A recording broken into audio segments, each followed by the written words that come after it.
আসসালামু আলাইকুম। কেমন আছেন আপনারা সবাই? আমি আলহামদুলিল্লাহ অনেক ভালো আছি। আশা করছি আল্লাহর রহমতে আপনারা অনেক বেশি ভালো আছেন। আজকে আবার একটা নতুন ভিডিও নিয়ে আপনাদের সামনে হাজির হলাম। আজকে আমি আমার দুপুরে রান্নাবান্না শেয়ার করব। প্রথমে রান্না করব আলুতে বরবটি ভেজে। চুলার উপর কড়াই বসিয়ে দিয়েছি, পরিমাণ মতো তেল দিয়ে দিয়েছি। এখন তেল একটু গরম হয়ে আসলে এখানে পেঁয়াজ কুচি কাঁচামরিচ ফেলে দিয়ে দেবো। নাড়াচাড়া পেঁয়াজ মরিচটা নরম করে ভেজে নেব। পেঁয়াজ মরিচ একটু নরম হয়ে আসলে এর মধ্যে স্বাদ মতো লবণ আর 1 চামচ হলুদ দিয়ে দিব। নাড়াচাড়া মিশিয়ে নেব।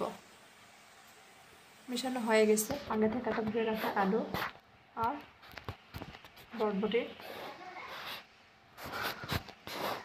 বরবটি দিয়ে দিব। নাড়াচাড়া মিশিয়ে নিব।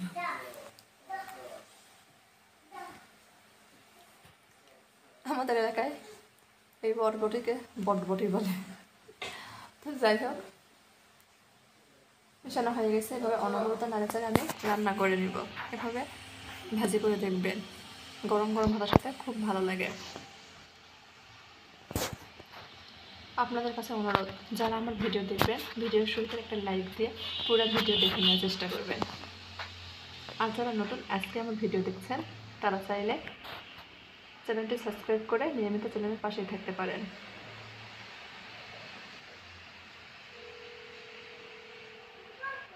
তবে সাবস্ক্রাইব করে ভিডিওর কমেন্টে বলবেন না, এমনি সুন্দর একটা কমেন্ট করবেন আর কমিউনিটিতে বলে যাবেন। আপনার সাথে কথা বলতে বলতে আমার ভাজি রান্না করা হয়ে গেছে, উঠে নিব। আপনাদের সাথে পরিবেশন করে দেখাচ্ছি।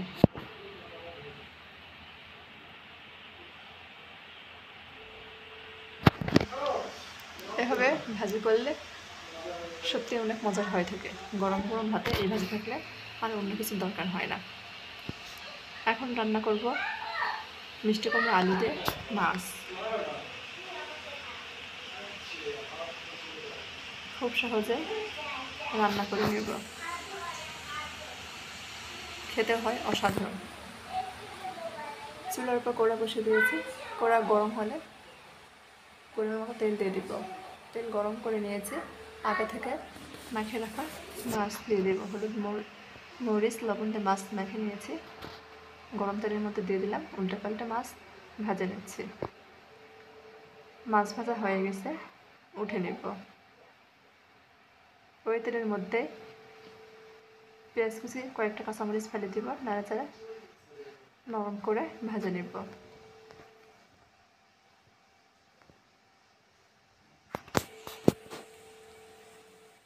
নরম হয়ে আসছে। এখন এর মধ্যে একটু 1/2 চামচ আদা রসুন বাটা দিয়ে দিচ্ছি। দিয়ে নাড়াচাড়া মিশিয়ে নিয়েছি। আগে থেকে কাটি ধুয়ে রাখা মিষ্টি কুমড়া আলু দিয়ে দিব। নাড়াচাড়া মিশিয়ে নেব। মিশানো হয়ে গেলে এখানে আমি 1 চামচ হলুদ, স্বাদ মতো লবণ, 1/2 চামচ গুঁড়া মরিচ, 1/2 চামচ ধনিয়া গুঁড়া দিয়েছি। নাড়াচাড়া মিশিয়ে নিচ্ছি। কিছুক্ষণ কষিয়ে নেব মশলার সাথে ভালোভাবে।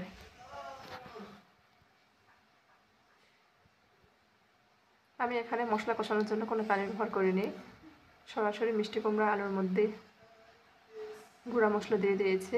মিষ্টি কুমড়া থেকে যে পানি বের হয়েছিল সেটাতে ভালোভাবে মশলা কষিয়ে নিয়েছি। কষানো হয়ে গেলে এখানে আমি পরিমাণ মতো পানি দিয়ে দিয়েছি ভালোভাবে কষানোর জন্য। নাড়াচাড়া ভালোভাবে কষিয়ে নিয়েছি। এখানে আমি আবারও পানি দিয়ে দিব। আমি অল্প অল্প করে 2বার পানি দিয়ে ভালোভাবে কষিয়ে নিচ্ছি।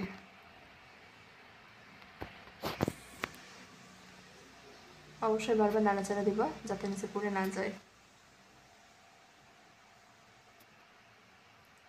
দ্বিতীয়বার যে পানিটা দিয়েছিলাম সেটা প্রায় শুকিয়ে আসছে। এখন এর মধ্যে আগে থেকে ভাজা রাখা মাছ দিয়ে দিব। মাছ সহ আমি মিষ্টি কুমড়াটা ভালোভাবে কষিয়ে নিব এই পানিটা শুকিয়ে আসা পর্যন্ত।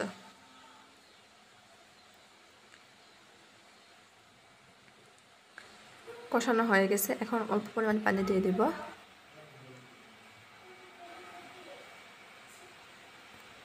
এটা আমি খুব বেশি ঝোল রাখবো না, অল্প করে ঝোল রেখে দেব।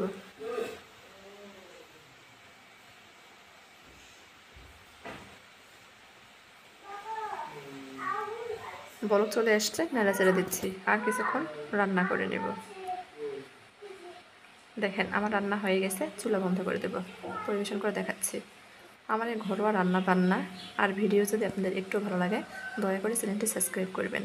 আজকের মতো এই পর্যন্ত, সবাই ভালো থাকবেন, আল্লাহ হাফেজ।